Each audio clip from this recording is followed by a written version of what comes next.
Excelentíssimo senhor Dr. Otto Júnior Barreto, jovem presidente da Ordem dos Advogados do Brasil, da seccional de Vacaria.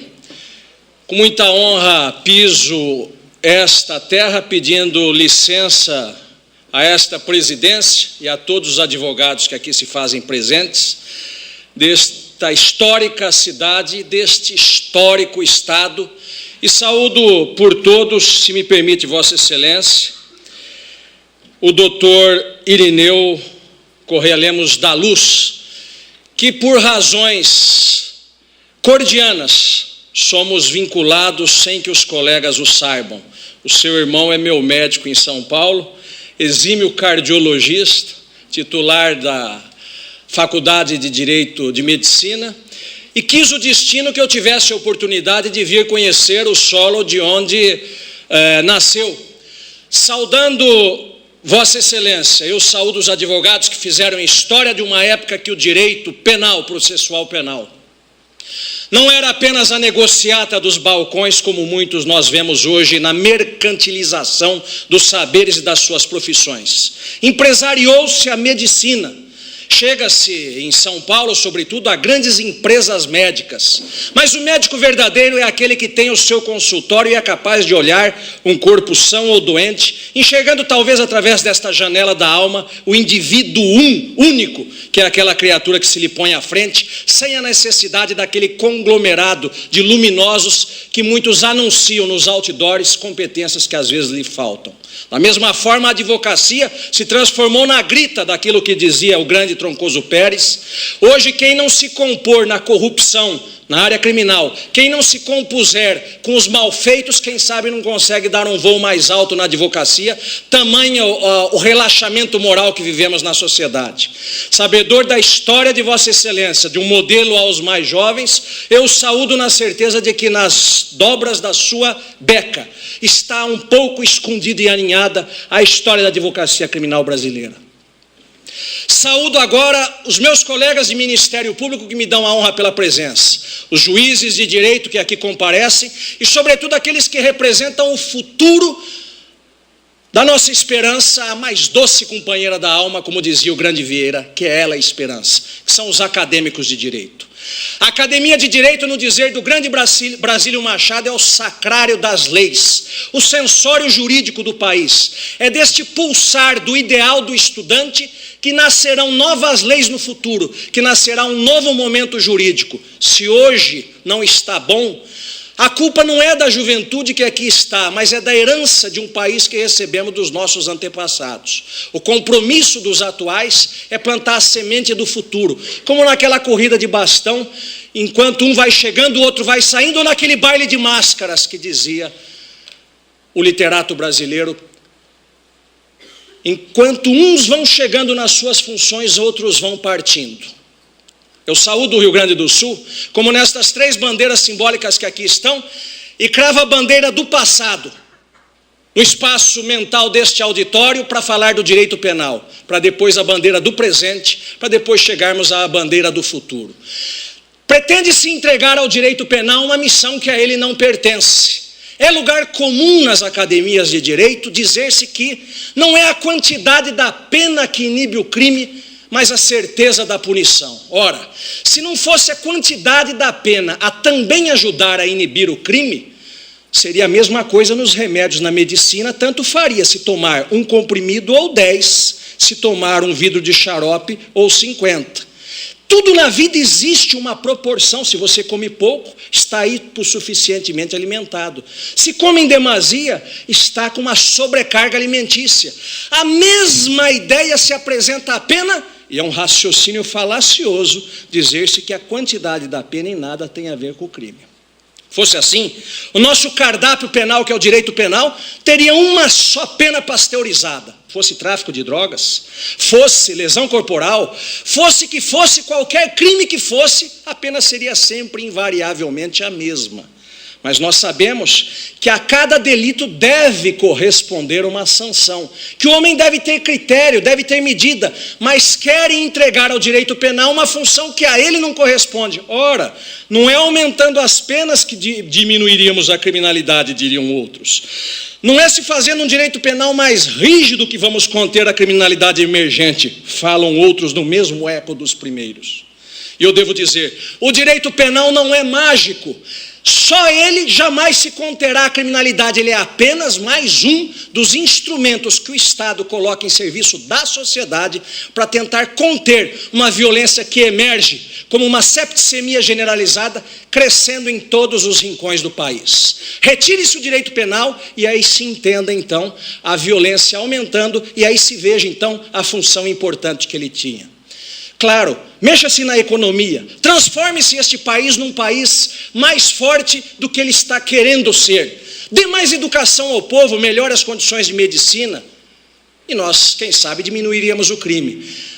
Mas como naquele baile de carnaval que todos devem pular juntos, o direito penal tem a sua função, que não é pedagogia corretiva, que é punitiva, que não é função da medicina, que não é função da educação, é função do direito penal. Ande-se o mundo, da Coreia ao Paraguai, onde recentemente sofreu o impeachment o presidente. Ande-se o mundo, da China aos Estados Unidos. Em nenhuma época da história, em nenhum quadrante, fosse que fosse o regime comunista, socialista, capitalista, fosse um fascismo, fosse o nazismo, fosse o Estado mais liberal, nunca, em nenhum tempo, em lugar nenhum, nunca se abriu mão do direito penal. Mas surgem então aqueles que têm um desencontro consigo mesmo e que naquele momento de desencontro, uma perda de identidade talvez, dizendo amarem o direito penal, pretendem a sua extinção. Houve um tempo que na Universidade de Roterdã, na Holanda, um dos seus pensadores pregava o abolicionismo penal. Maravilhosa ideia. Um mundo sem direito penal, um mundo do amor, como naqueles outdoors de São Paulo, encontre o seu próximo e dê nele um abraço. Um mundo onde só haveria poesia, filosofia, flores e caixas de bombom. Mas este não é o mundo humano. Este não tem no passado, na história, nenhum momento que seja possível dizer, já houve em algum momento da nossa história um mundo de total paz. Da mesma forma, não se consegue visualizar, vislumbrar, com baldadas razões, que algum dia se chega a isso, e definitivamente o momento não é este que nós vivemos. No momento que o crime pulula, no momento em que as instituições tremem, que a corrupção vaza por aqui, que os sistemas nossos estão sendo violentados na sua base, que a criminalidade cresce em todos os setores, da violência doméstica aos assaltos de rua, dos arrastões de São Paulo aos homicídios no campo.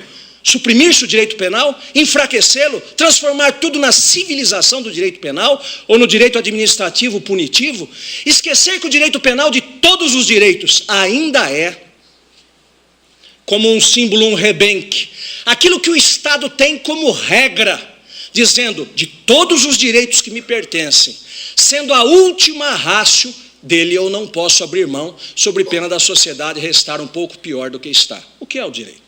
O direito nada mais é do que uma construção histórica. Tudo que é direito é ao mesmo tempo socialmente construído e historicamente formulado.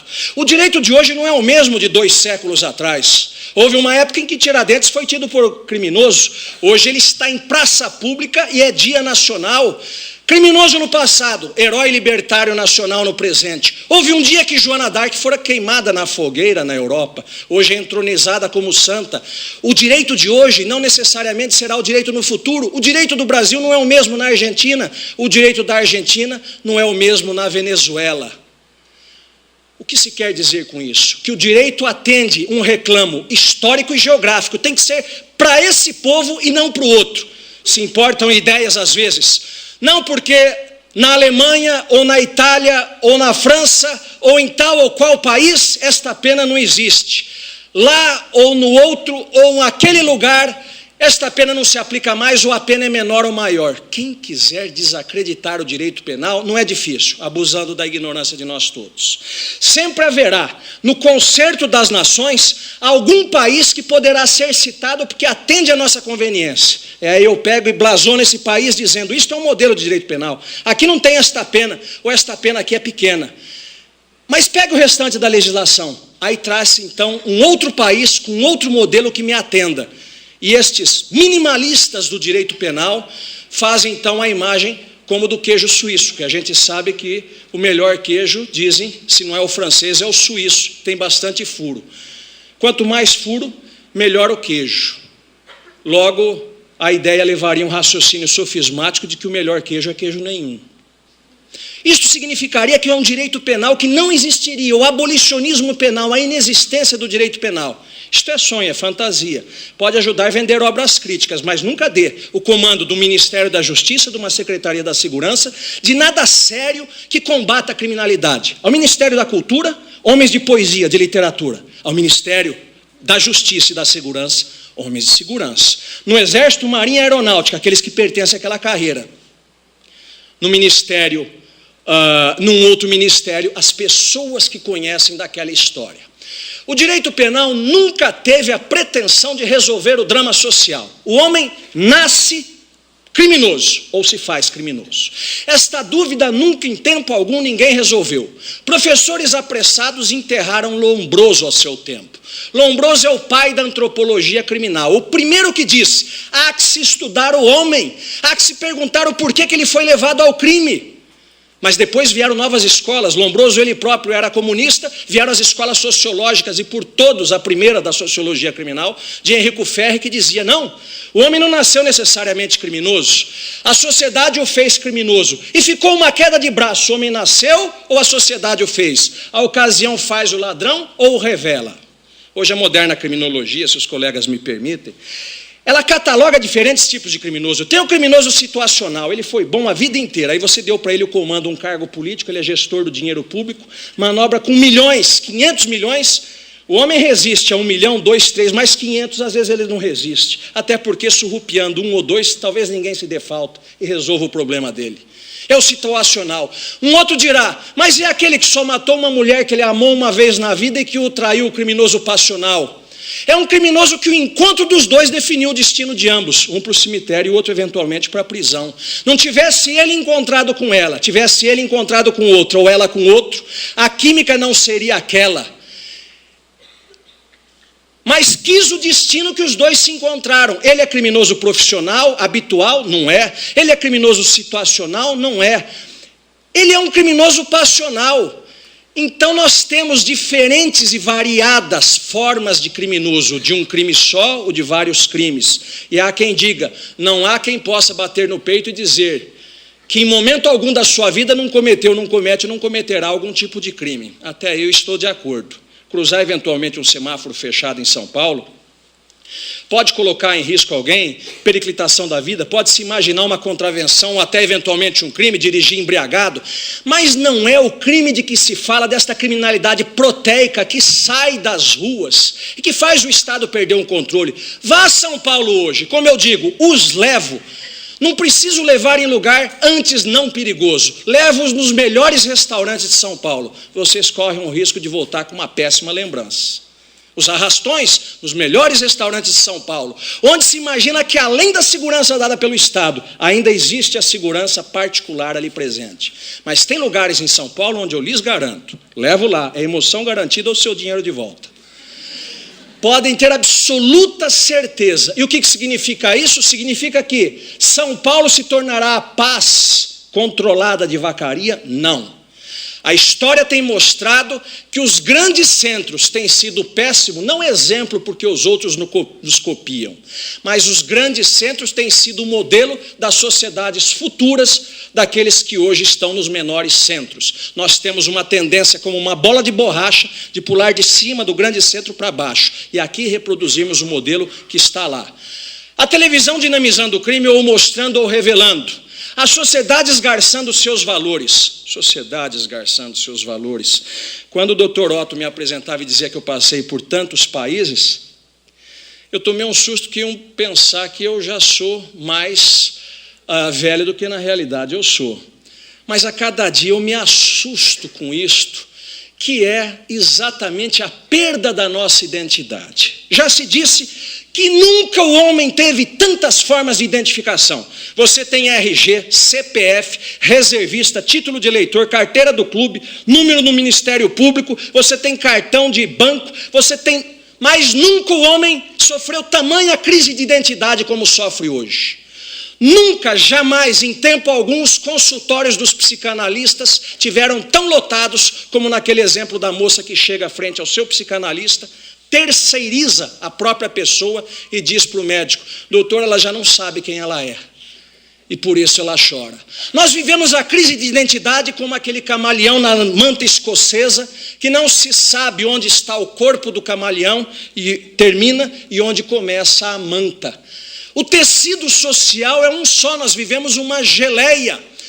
O chinês já não é o chinês que era antigamente. Depois da Coca-Cola ficou a fisionomia chinesa, mas já se ocidentalizou. Definitivamente, a França, que se dizia, chegue na França que você não falará inglês, os franceses são ríspidos se francês você não falar, chegue hoje você vai ver que você tenta ou fala em francês e ele lhe responde em inglês.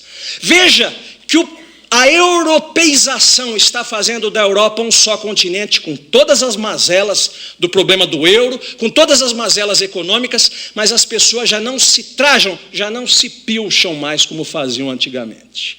O gaúcho hoje, naquela identidade que eu via transitando pela rua, como um cartão de visita para o forasteiro que aqui chega, de bombacha e bota, passa quase a ser uma curiosidade. Nós estamos nos tornando um sub-homem globalizado, perdidos na nossa identidade e, portanto, perdidos nos nossos valores.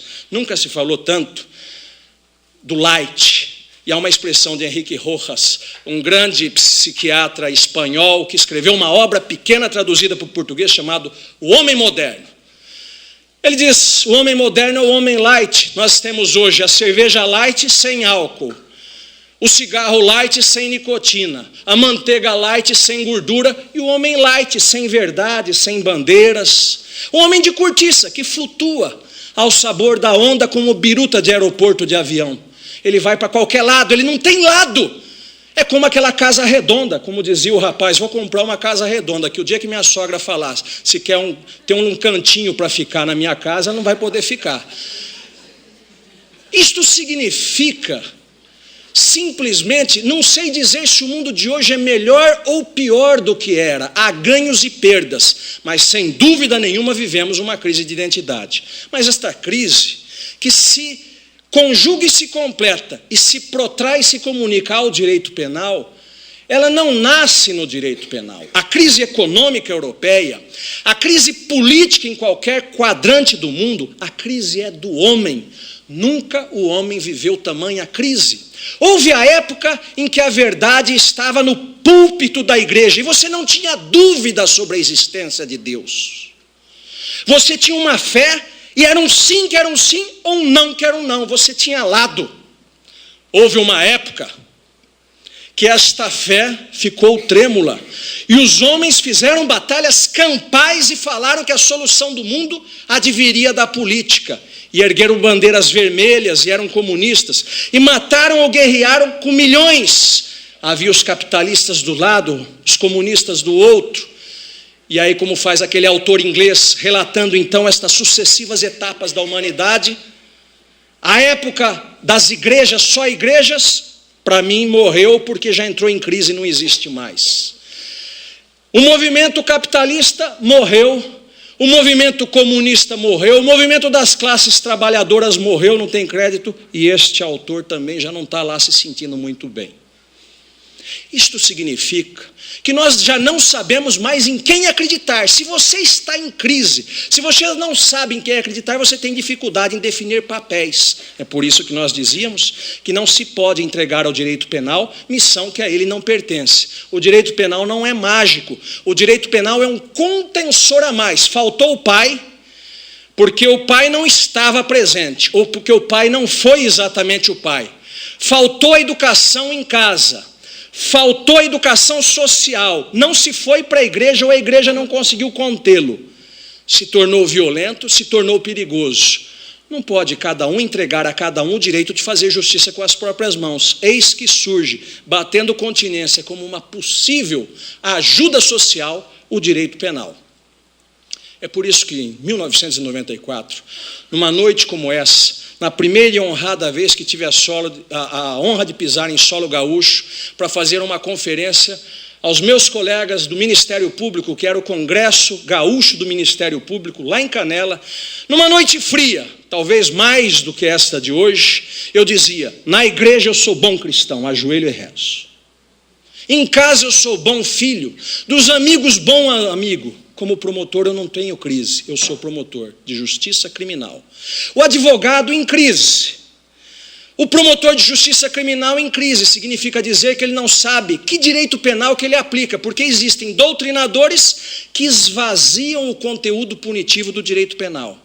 E ele começa a acusar alguém com uma certa culpa, imaginando que o homem foi para o crime porque a sociedade o fez criminoso. Meus amigos que aqui estão, só tem uma imagem em criminologia que, para mim, revela esta questão do ser ou não ser criminoso. Como cada um de nós somos absolutamente distintos, cada um de nós tem uma impressão digital absolutamente diversa, o mesmo fogo que endurece o ovo derrete a manteiga. Quem foi pobre como pequeno e sofreu na pele as humilhações da pobreza, um pode dizer: me revolto e vou para o crime, pela sua especial condição de ser. Outro diz: eu vou à luta e vou me tornar gente para mostrar que eu posso ser gente. Era o mesmo fogo, era a mesma pobreza, a mesma intempérie que está lá fora, e você com frio, arrumando aquilo como escusa para cometer um crime, ou arrumando aquilo como um tônico fortificador para ir em busca e na batalha da vida. Nós só estamos aqui hoje porque há uma história precedente, antecedente. Aqueles que vieram antes de nós, os primitivos, os primeiros, a água que já correu da água que já correu, que é esta que aqui nós estamos. Estes sofreram mais do que nós. Não havia penicilina. Haviam os tropeiros que iam e transportavam o gado, a tropa, os cavalos. Havia gente que sofria no passado cuja expectativa média de vida do brasileiro não era mais do que 35 anos. Esta gente tinha fibra. Hoje nós temos a comunicação fácil, remédio para tudo. Nunca se tomou tanto remédio como hoje. Vou tentar dar o melhor de mim. A fotografia é uma coisa importante. Se você sai bem na foto, há uma história, inclusive em Minas, que eu aprendi, que um jornalista convida um político para criticá-lo, evidentemente, então chama para uma entrevista. E o político diz para ele: eu só vou nessa entrevista se você levar o fotógrafo. Insistiu, e o jornalista quis saber: mas parece, o senhor nem sabe o que eu vou perguntar? Não, mas eu só vou se levar o fotógrafo. Mas por quê? Ele falou: não, porque não me importa o que você vai escrever debaixo da fotografia. O povo não vai ler o jornal mesmo, eles vão ver lá o compadre fulano de tal no jornal, está com prestígio, hein? Então a foto ela é importante, a fotografia, a grafia da luz, como uma homenagem ao advogado que nos faz presença nesta noite. O que é o direito penal, se não uma tentativa a mais, um significado a mais na busca da contenção da violência social? O homem dividiu o mundo em centros de poder, em idiomas, em religião. Se o homem não tivesse a mínima vontade de dominação sobre o outro, nós falaríamos, quiçá, a mesma língua, teríamos uma só pátria universal e poderíamos beber da água do mesmo rio das antas, mesmo um sendo lobo e o outro sendo ovelha. Então o que nós temos é a vontade de dominação sobre o outro. É por isso que um é presidente, um governador, um prefeito. É por isso que nós buscamos poder financeiro de um ou de outro jeito. É por isso que nós queremos subjugar o outro. O aplauso do outro é o nosso ar. Quando Deus diz amai o próximo como a si mesmo, foi como se a gente dissesse: eu preciso do outro para o meu aplauso, eu preciso do outro desde que o outro não venha a levar o meu ar. É verdade, na fartura, na sobra, nós somos extremamente educados. Numa noite fria como essa, com as portas abertas, se alguém dissesse que tem sede, não faltaria cavalheiros generosos a oferecer da sua própria água para o próximo, e para as damas, e para as moças, pode tomar água. Mas fosse um calor infernal, as portas trancadas, 3 vezes o número de gente que está aqui, e alguém gritasse lá atrás a palavrinha fogo, ou então trancaram a porta, e a sede viesse, com 3 ou 4 litros de água, aquela mesma dama, ou aquela mesma moça que eu era tão gentil, provavelmente vai ser no pescoço dela que eu vou grudar primeiro, na esperança de tirá-la logo de cena para eu tomar essa água. Revela-se neste momento o selvático animal que todos nós temos dentro e que aparece justamente nos casos de necessidade, porque a vida hoje ultrapassou toda a necessidade. A vida hoje é desejo. E a diferença do animal irracional para o animal racional, se outra não fosse esta emblemática: nós ultrapassamos, como escusa para os crimes que se pratica, todos os limites da necessidade. Qual é a necessidade de você comer quanto? É pouco. De acordo com o Dr. Protásio, a gente poderia comer muito bem, viver muito mais se comêssemos 40% a menos do que a gente come, mas a gente não quer abrir mão desses 40%. E isto é desejo, é mais. A necessidade é aquilo que é um imperativo biológico para a sua subsistência. Se você perguntar para um Nelore, um boi, se fosse uma fábula, quantas vezes ele cobre a fêmea por ano, e ele pudesse falar, ele diria, só as vezes necessárias. Porque é um imperativo biológico para a procriação. Se você perguntar para um homem, dependendo do tamanho do papo dele, ele vai dizer, muito provavelmente como fez o Julio Iglesias há uns anos atrás, desafiando a juventude brasileira lá da Espanha, que ele tinha 4 ou 5 relações por dia, já estava com seus 60 anos de idade. Propaganda enganosa, sujeito à promotoria do consumidor. Mas qual é o limite da necessidade humana? Você pode viver num rancho de pau a pique, num rancho com a guincha, num rancho você pode viver e viver bem, mas você, além do rancho, você não quer o rancho, você quer um apartamento desse tamanho, maior, não 10, 20, 50, 200. O desejo é ilimitado. E o discurso da sociedade contemporânea não é mais o discurso dos valores espirituais, são os valores materiais, que é uma das grandes causas da criminalidade, porque ele instiga dentro de você aquele animal que não tem limites ou freios éticos para as suas necessidades e desborda no desejo, e esse desejo é ilimitado, e é difícil de você lidar com gente tão variada como a que nós temos hoje.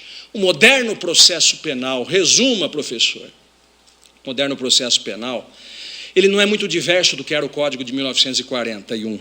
O direito penal, me perguntavam os colegas, qual seria um bom Código Penal de hoje? Eu recitaria como naquele prefácio do Príncipe, mude tudo, para continuar tudo do jeito que está. Significa que você pode trazer o Código Penal que você quiser, de qualquer país do mundo. Primeiro que lá, ele também não é a porta da salvação, e aqui ele não seria. Segundo, nós temos um preconceito cronocêntrico hoje no Brasil. Tudo que é velho, você quer jogar fora. A gente tem que cuidar. Velho nós seremos.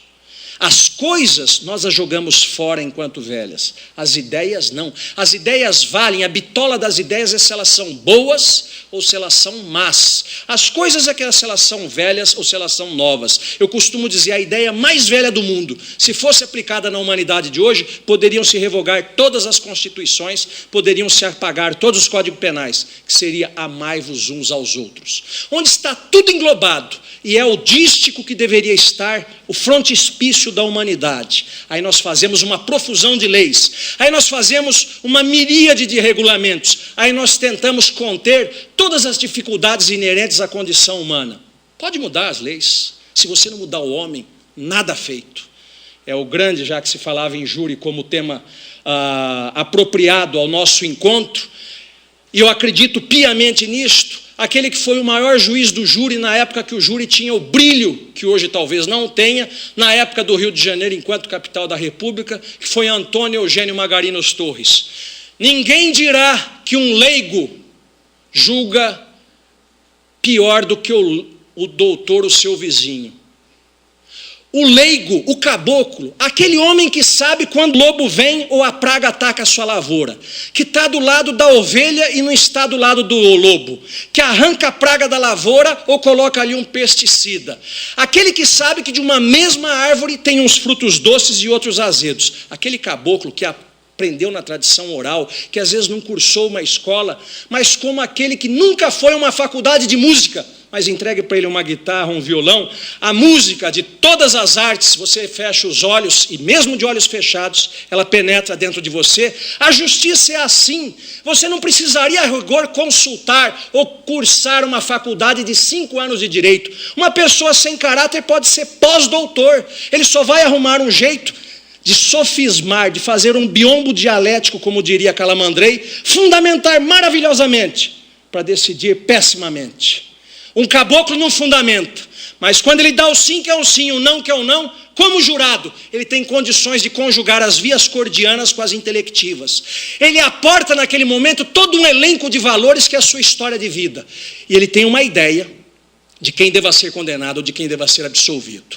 Há uma distinção que para mim é clara, de uma obra de 1917, Carvalho Mourão dizia: você quer ver o que é a magistratura togada, um tribunal de justiça com doutos, e quer ver um julgamento pelo júri? Pois eu lhe digo, dizia ele, vá assistir um julgamento em uma câmara de sábios desembargadores ou ministros, você vai sair maravilhado. Serão citações em latim, citações em alemão, citações em francês, em italiano, vão falar em dogmática jurídica, vão revirar o direito como você nunca imaginou que pudesse ser. Quando você sair desse julgamento, vão lhe perguntar quem e o que estavam julgando, e você não saberá.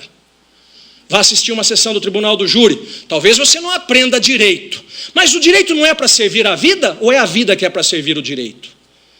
E você talvez não aprenda o direito, mas quando lhe perguntarem o que fez Pedro, Paulo ou Joaquim e contra quem, você tudo dirá, e ao final você terá uma sentença, como quem sente se aquela pessoa deveria ser culpada ou se aquela pessoa deveria ser inocentada. O grande Nelson Hungria Hofbauer falava da pena o que eu penso hoje com relação ao direito. Ele dizia: tratam da pena com tanto rigor metodológico, como naquela doutrina alemã, recortam a pena como aquela história do fio de cabelo de uma obra de Machado de Assis. Você parte e reparte, ao final fica em dúvida se aquilo era mesmo um fio de cabelo. Você pega a pena, você a disseca, você analisa frente e verso de todo lado, pois você não sabe o que fazer com uma pena. Você pega o direito penal, critica tanto, mexe de norte a sul.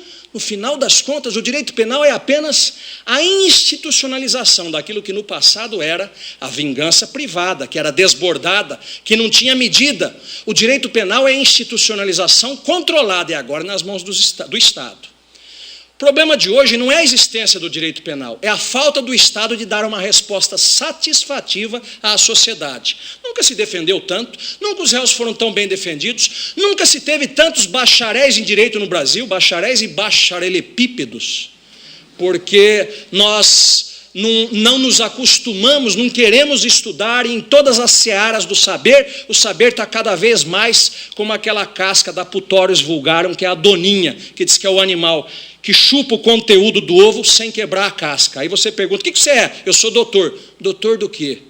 Ontem eu ouvi um doutor na Corregedoria Geral do município em São Paulo com mestrado e doutorado. Eu fiquei pasmo. Ele era gramaticida, matava a gramática portuguesa. E ele era logicida, ele matava o raciocínio lógico, ele quase não conseguia se comunicar. No momento eu pensei que fosse um solilóquio, eu estava quase que conversando comigo mesmo. Não obstante, ele era mestre e era doutor na maior cidade brasileira. Ou seja, dar títulos em profusão não é dar conhecimento. É por isso que aquele caboclo tem aquilo que a gente convencionou de chamar de escola da vida. E por isso que ele é chamado ao tribunal do júri, porque 7 cabeças, 7 corações, 7 sensibilidades, 7 experiências de vida podem dizer de um caso ou de outro. Não é tão difícil assim julgar os fatos com algumas noções jurídicas. Eu não quero dizer, evidentemente, que não existam causas complexas. Evidentemente, nós não queremos banalizar a ideia. Nós queremos dizer que o júri tem razões de existir. É por isso que há situações que são características. É por isso que nós devemos entender o que é o crime. Reza a lenda que tinha um uxoricida na Suíça, teria matado a mulher, e isto é mais ou menos o que se passa. E vai a júri, o promotor faz a acusação, o advogado faz uma belíssima defesa, e o réu chega depois para o seu advogado e diz: doutor, parabéns. Até eu ouvir o senhor falar, eu tinha certeza que eu era culpado. Agora até eu estou em dúvida. Então, esta sensibilidade do povo de separar uma coisa da outra, de buscar um rumo, esta é a explicação da existência do júri. Ele não é perfeito, nada do que é humano é perfeito, mas ele já é um clássico da justiça, ele presta um serviço em favor da sociedade e ele tem um caráter de exemplaridade, é o povo vendo o povo a julgar o povo, porque o rico mata de outra forma. É por isso que se os colegas forem ao Facebook, vão achar, o meu hoje está todo público lá, eu dei uma entrevista 2 dias para essa rádio que é da Globo, a CBN, onde eu defendo o júri para crime de colarinho branco. Eu digo, o pobre mata um com golpe de punhal, o rico, o potentado financeiro, os dumpings, os trusts, estas grandes corporações, elas matam a prestação lenta, mas muito mais gente. É o crime de colarinho branco que deveria ser julgado com a amplitude do júri. Mas só os 7 jurados? Não, poderia ser um júri até a moda francesa, 9, um escabinado, 3 técnicos e mais 6. Mas você diminuiria a possibilidade de corrupção, porque é muito mais difícil corromper 9 ou 7 do que corromper 1. Você ampliaria a possibilidade de diálogo social. Você não poderia mais jogar a culpa no judiciário, porque agora é você, povo, decidindo. Porque o nosso povo tem isso. Faça 1/3 na Espanha do que os políticos fazem conosco aqui no Brasil e nós teríamos uma nova revolução. Na Espanha, por qualquer coisa, o povo vai à rua. Eu me lembro quando a Espanha de Aznar, e lá eu morava, eu via passeando, fui passear um dia em Granada, quando Aznar, então, se emparelhou com o Bush para a invasão do Iraque. Os jovens se rebelaram, gritavam palavras de ordem, passeavam pelas ruas como se fossem soldados e soldadas prontos para a guerra. O espanhol tinha a fibra.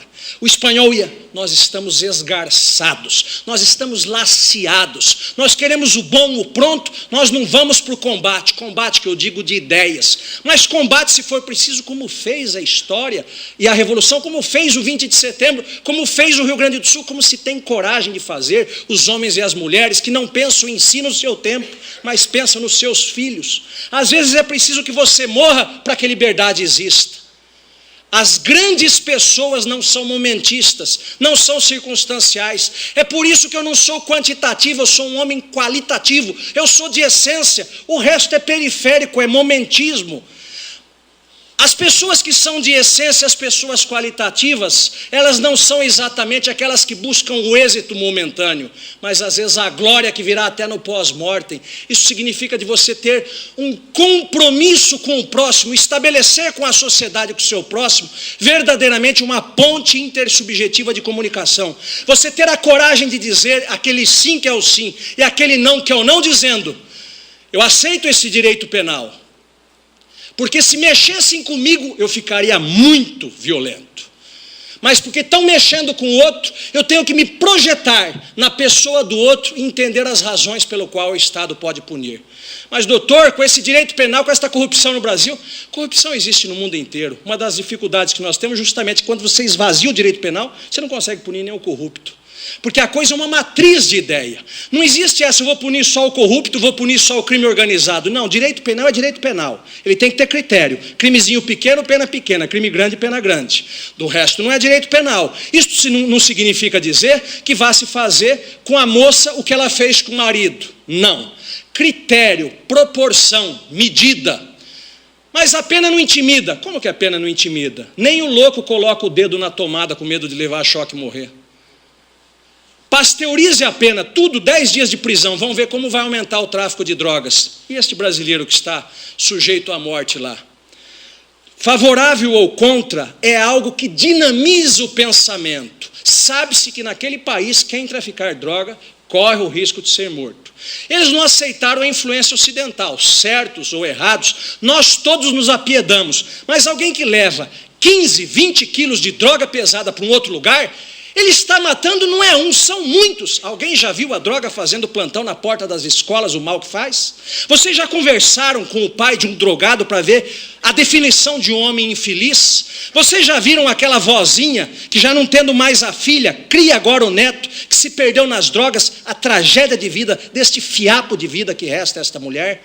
O tráfico de drogas é um homicídio de metralhadora, lento, cruel, e as pessoas vão morrendo. E a pena no Brasil? Primeiro nós adoçamos descriminalizando o uso de droga. Nós sabemos que a noite não escurece de uma vez, ela é aos poucos. Você diz que já não vai ter mais pena. Primeiro você despenaliza para quem usa droga, depois você descriminaliza o usuário de droga, depois o Estado vai fazer uma concorrência com as Farc da Venezuela, que é quem melhor produz e distribui a droga do mundo, que ele já tem os pontos de distribuição. Então é só o governo legalizar o consumo de droga que nós podemos institucionalizar e ver a experiência que vai acontecer em sociedade. Há dois grandes braços de sociedade políticos, um conservador e um que se pretende liberal ou progressista. Mas estes dois hão de confluir e hão de dialogar. O que era exatamente o avanço, o progressismo de ontem, pode ser exatamente o túmulo e a derrocada de hoje. O lado conservador, igualmente, tem que ter a grandeza de dialogar. Mas, professor, e esse processo penal brasileiro que ainda faz prova com a prova testemunhal? Eu digo, pode fazer a prova que você quiser. Se você não operar uma modificação na cabeça do juiz, do promotor e do advogado, pode mudar a lei e trazer DNA. Deu 99,99, ele fica em dúvida. A prova testemunhal é uma prova clássica e necessária. As demais provas também, mas tudo é prova indiciária, que é uma coisa que nós desprezamos. Eu tenho orgulho de dizer que as minhas obras de processo penal é as que no Brasil dão mais força para a prova dos indícios. Porque se banalizou dizer que indício não é prova. Indício é prova. Está no capítulo das provas no Código Penal, Código de Processo Penal. 239, o indício é um fato conhecido e provado que, tendo relação com o fato probando, permite-nos a concluir algo. Tem pelo de gato, rabo de gato, faz miau, a princípio é um gato, a não ser que seja um cachorro que fale 2 idiomas. Isto significa que você tem nunca a prova cabal, que é uma expressão que não pertence ao mundo do direito. Você tem provas. Quando o réu fala uma coisa na polícia, que ele era indiciado, e fala outra em juízo, ou ele fala em juízo uma coisa e no júri ele fala outra coisa, versão contraditória, como no princípio de Parmênides, uma coisa não pode ser e não ser ao mesmo tempo, ou isso daqui é água ou não é água, não tem jeito disso daqui ser água e não ser água ao mesmo tempo. Então, ou ele mente aqui ou ele mente aqui, isto é fato consumado. Pode ser que ele não esteja exatamente mentindo, pode ser que ele esteja, por um problema qualquer, falte a ele a consciência da mentira, ele falseia os fatos sem ter ciência de que mente. Mas, quando você pega 2 interrogatórios diversos, você estabelece uma prova indiciária, você diz, como um deles não é igual ao outro, eu tenho um indício de que algum lugar é uma mentira. Quando uma perícia, que é um tipo de prova, aponta numa direção, ela só é um indício mais forte, porque até a perícia pode estar equivocada. Eu exemplificava com uma história que eu ouvi lá em Minas, como eles dizem, o fato é venéreo. Houve um acidente na frente de um cemitério, de um caminhão com boia fria e um ônibus. Foi uma mortandade. Algumas pessoas sobreviveram, então levaram para o lugar, era na frente do cemitério. Em vez de levarem os corpos para a cidade, já estava na frente do cemitério, levaram os médicos legistas até lá. E assim olhava, se estava morto já enterrava, se não estava, levava para a cidade para tratamento. Os médicos chegaram e falaram, daqui está morto, enterra, morto, enterra. Esse está vivo, cidade. Morto em terra, vivo, cidade. Uma daquela, esse está morto em terra. O coveiro botou, foi andando. O morto não estava morto, bateu e falou, eu não estou morto. Ele falou, tá sim, quer saber mais do que o médico? Então, é na expressão de Saint-Bobitz, personagem de Anatole France. A ciência é infalível, mas os sábios se enganam sempre. Quantas vezes eu vi um laudo que apontava por A mais B, dizia que 2 e 2 eram 4, quando 2 e 2 podiam ser 22. No caso do maníaco do parque, os médicos eram unânimes, os psiquiatras, que era um caso de semi-imputabilidade. Eu peguei aquele laudo, botei debaixo do braço, peguei as minhas férias e saí no mundo estudando, comprando bibliografia, lendo, discutindo e aprimorando. O saber é uma somatória, é um trabalho de abelha. Cada dia você pega um pouquinho. E fui aprendendo. Voltei, chegou o dia do júri. Na primeira ou na segunda pergunta que eu já fiz, já foi caindo toda a perícia. No caso mais famoso e emblemático nacional. Primeiro, por que o juiz chama um perito? Como dizia Magalhães Noronha, como diziam os processualistas penais antigos. Não tendo o juiz conhecimentos enciclopédicos para dizer da veracidade de um ou de outro fato, A diferença do Mirabete e do Magalhães de Noronha é que diz um, não tendo o juiz conhecimentos enciclopédicos, outro diz, o juiz não tendo conhecimentos enciclopédicos, mas a palavra enciclopédica está nos dois. Não tendo o juiz enciclopédico, conhecimentos enciclopédicos, para atestar a veracidade de um fato, ele chama então o perito, que vai ser aquele que vai iluminar, vai dizer onde está a verdade. Então ele tem que ter muita experiência, ele tem que afirmar, não pode ser um palpite. Primeira pergunta que eu fiz para o primeiro perito psiquiatra, quantas vezes na vida, porque o bacana para você dar o susto no outro é perguntar devagar, é aquela morte lenta. Olhando no olho, eu estou sem óculos, hoje eu abaixei um pouco, acho que é uma coisa também, doutor, que eu aprendi, não sei porquê, acho que eu fiquei com terror quando eu era pequeno, alguém me olhou feio olhando para o senhor do óculos. Então, falei, quantas vezes na vida o senhor já periciou um serial killer? Não, porque eu falei, não é, eu estou perguntando objetivamente, quantas vezes, essa palavra serial killer nem se falava no Brasil, nós estamos falando de 1998, eu não era nem nascido.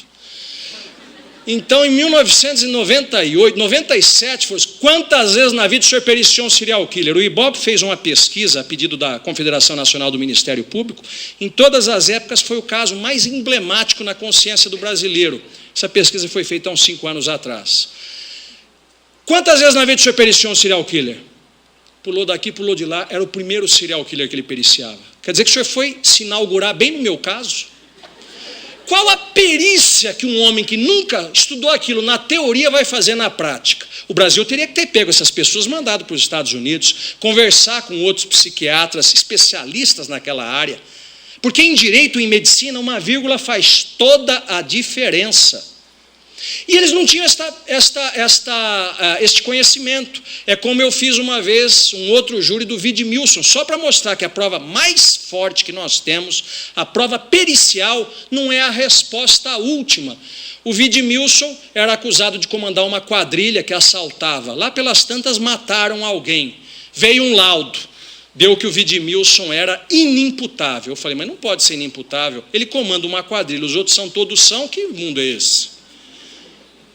Pedi uma nova perícia, apresentei uns quesitos, o juiz destituiu aquela banca no meu outro, veio um novo laudo. Ele saiu da noite total, foi para o dia total. A nova banca disse, ele é absolutamente imputável.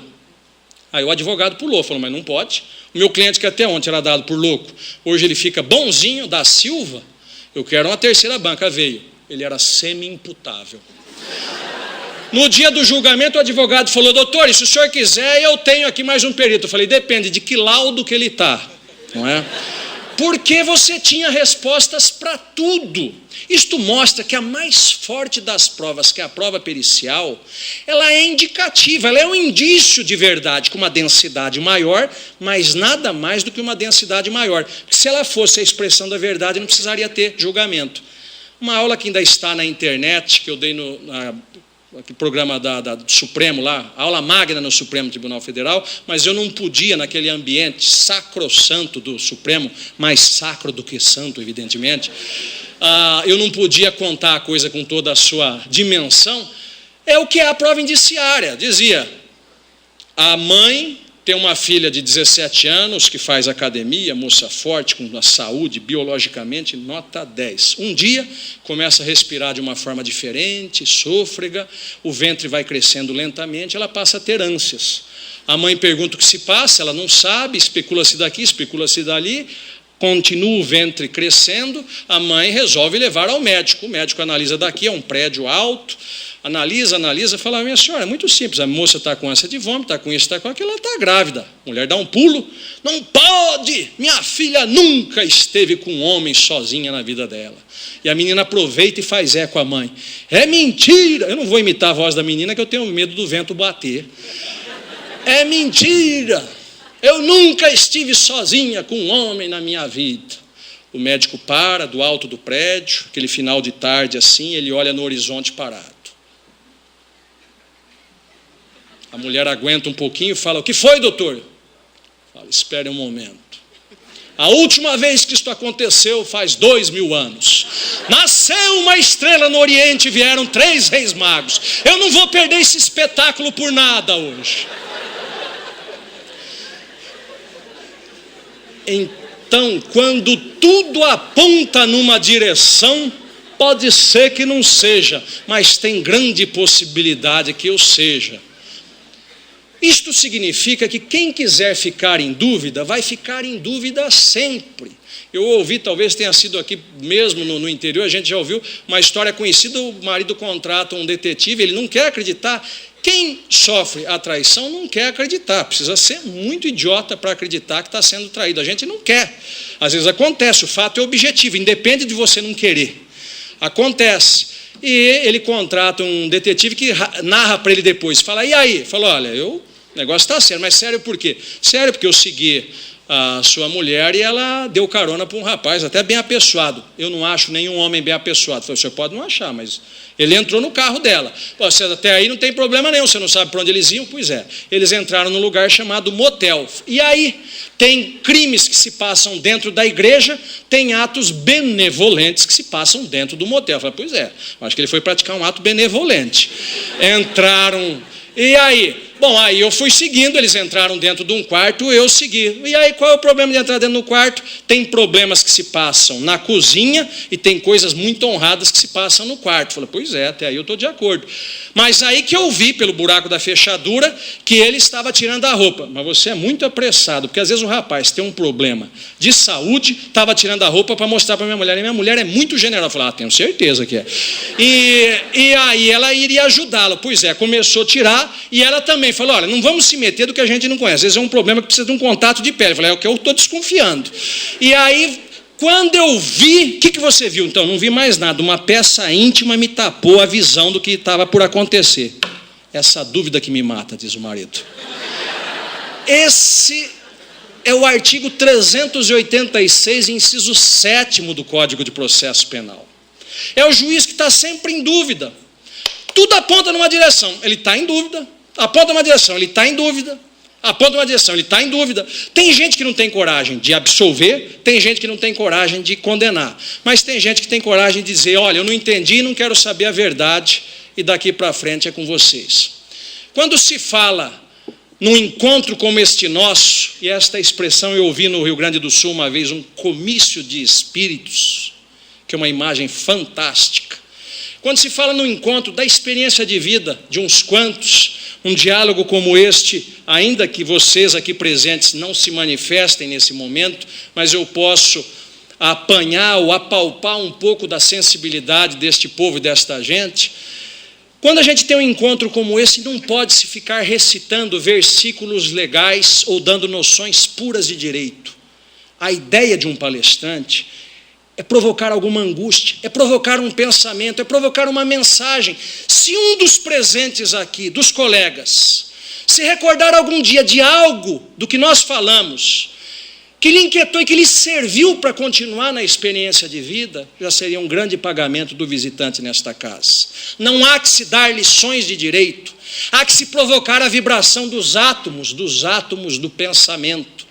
Há que se buscar as melhorias. As perguntas nós as fazemos, as respostas elas vêm com o tempo. Quando se vem a Vacaria, numa cidade de grandes tribunos, num estado com a história do Rio Grande do Sul, se vem com a certeza de que esta gente tem coragem, por todos a coragem de pensar. O que eu posso trazer aos colegas aqui presentes não é uma ida ao estrangeiro e a experiência que eu trouxe de lá. O brasileiro ele tem um complexo terceiro-mundista. Ele pergunta, o que você aprendeu de lá? Eu não aprendi, eu levei conhecimento, sem basófia. Quando eu fui fazer o meu doutorado em Madrid, eu já era convidado no Brasil para as especializações, entravam naquilo que o MEC chamava de notório saber, sem que tivesse titulação. Mas esta, infelizmente, não é uma sociedade de classes, dizia Roberto Campos. Esta é uma sociedade de crachás. Se você não botar um título de doutor no peito, você não é doutor. Se você não disser que você é doutor, você não é doutor. Se as pessoas batem incontinência à farda, sem perguntar quem está dentro dela. Aqui tem um doutor sem a necessidade da titulação, sabendo muito mais do que outros. Mas precisava do título até em homenagem aos mais novos. Eu fui para Madrid. Quantas aulas que eu fazia em Madrid, que o professor pedia então, eu que já era professor, já tinha obras lançadas aqui, pedia uma breve exposição sobre alguma coisa, eu pensava que eu ia aprender, eu via anotando as minhas obras, as minhas referências. E com muito orgulho eu digo, eu sentei e gastei os melhores dias da minha vida sobre os livros, estudando. Vivi como todos os jovens vivem, tive força para viver e tive a responsabilidade, como eu sempre digo, ao lado da magnífica Estátua da Liberdade nos Estados Unidos, nós deveríamos simbolicamente colocar uma outra, estátua da responsabilidade, porque a vida tem duas ruas, a do prazer e a do dever, e eu sempre soube conjugar as duas. Não nasci filho de pai rico e nem com sobrenome quatrocentão. Fui para São Paulo e me tornei, hoje sou o terceiro corregedor-geral do município de São Paulo, responsável pela fiscalização de mais de 150 mil funcionários. Nunca tive dobradiça nas costas para ficar fazendo mesuras ao poder estabelecido. Tive uma coerência existencial, que aquilo que eu falava eu tentava implementar, e devo dizer a vocês, talvez seja por conta do meu quarto de sangue gaúcho, que aprendi com a minha avó, que dizia que você devia honrar o que você falava. E de nada me arrependo. Os caminhos foram difíceis, eu não tenho nenhuma dúvida, mas foram os meus caminhos e eu lutei com eles. Combati o bom combate e continuo acreditando. Tenho sim que é o sim e o não que é o não. Há uma semana atrás lançava as novas edições dos meus livros e o prefeito de São Paulo ia lá e os colegas pegam no meu site ou encontrarão provavelmente amanhã no Facebook o que eu aprendi numa noite paulistana, o mesmo versículo, com um filósofo boêmio, culto, filho de italianos, que dizia que o pai o houvera criado para ser um Da Vinci, que conhece várias artes, se chama Bolonha, e falava do que foi a vida dele, e eu tomei de empréstimo, porque esta é a minha vida, e penso que não seja diversa da de vocês, e com certeza não é diferente da deste homem que está aqui, diz ele. Quanto a mim, não te preocupes, eu cresci montando cabos de vassoura, cavalgando rédeas de barbante, soltando bombinhas em bueiro e veleiros de jornal nas enxurradas. Mas com os tombos, com a vida, a vassoura criou lombo, o barbante ganhou brida, montei cavalos reais, tiritei ventos gelados, matei soldados de chumbo. Já fui casco, já fui chão, um navegante a vagar, a sonho corsário insano. O velho jornal virou pano, a enxurrada fez-se oceano, mas com as prendas, com as fendas da navalha, os meus pensamentos de renda tornaram-se fogo de palha. E o meu coração de aluguel, cabeça vaga de ar, ficou amplo como o céu, ficou grande como o mar. Este mar de afeto, de sorriso iluminado, de olhos azuis, verdes, negros, de gente com mirada franca, como a gente de Vacaria, que eu quero abraçá-los em igualdade de comunhão de afeto. Obrigado pelo convite.